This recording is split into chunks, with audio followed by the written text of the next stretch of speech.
അതിന് ഏട്ട സമ്മതിക്കുവാ? ഏട്ട സമ്മതിച്ചില്ലെന്നാ ഞാൻ വീട്ടിൽ വരും. നീ ഇറങ്ങി വരാം. ഇറങ്ങിയാലും വരും, പക്ഷെ എനിക്ക് ഏട്ടന് ഭയങ്കര പേടിയുണ്ട്.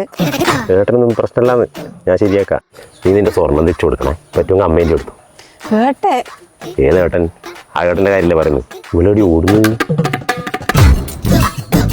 രാജേട്ടാ വെട്ടല്ലേ, രാജേട്ടാ വെട്ടല്ലേ. ഞാൻ ഇതിനോളെ കാണാൻ വരില്ല, സത്യം വരില്ല. രാജേട്ടാ വെട്ടല്ലേ, രാജേട്ടാ വെട്ടല്ല. നീ എന്നാടാ പിച്ചും പേയും പറയുന്നത്?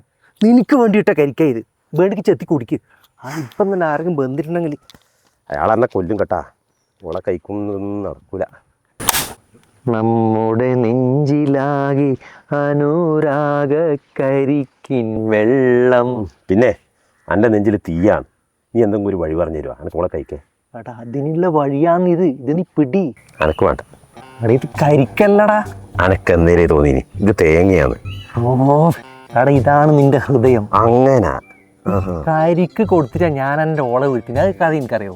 പിന്നെ രാത്രിക്ക് തെങ്ങുമ്പോ പിടിച്ച് കെട്ടിയിട്ട് കഴിപ്പിച്ചല്ലേ നാട്ടുകാർക്ക് എച്ചു പറയാം. അതുകൂടെ ആ ഇത് പറ. നീ ഓള് വരുന്ന വഴിയിൽ നീ കരിക്കുമായിട്ട് നിൽക്കണം.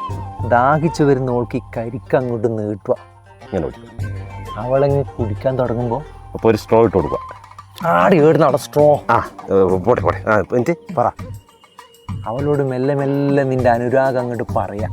കരിക്ക് കുടിച്ച് തീരലും മുളകേട്ടം വരും, കത്തിയാടെടുക്കും, എൻ്റെ കഴുത്ത് വെട്ടി മുറിക്കും. എന്തിനാടെ ഇങ്ങനെ നെഗറ്റീവ് മാത്രം ചിന്തിക്കുന്നത്? പോട്ടെ പോട്ടെ പറയും. ആ കരിക്ക് കുടിച്ച് തീരോട് കൂടി നീ മെല്ലെ കയ്യങ്ങോട് പിടിക്കോളെ.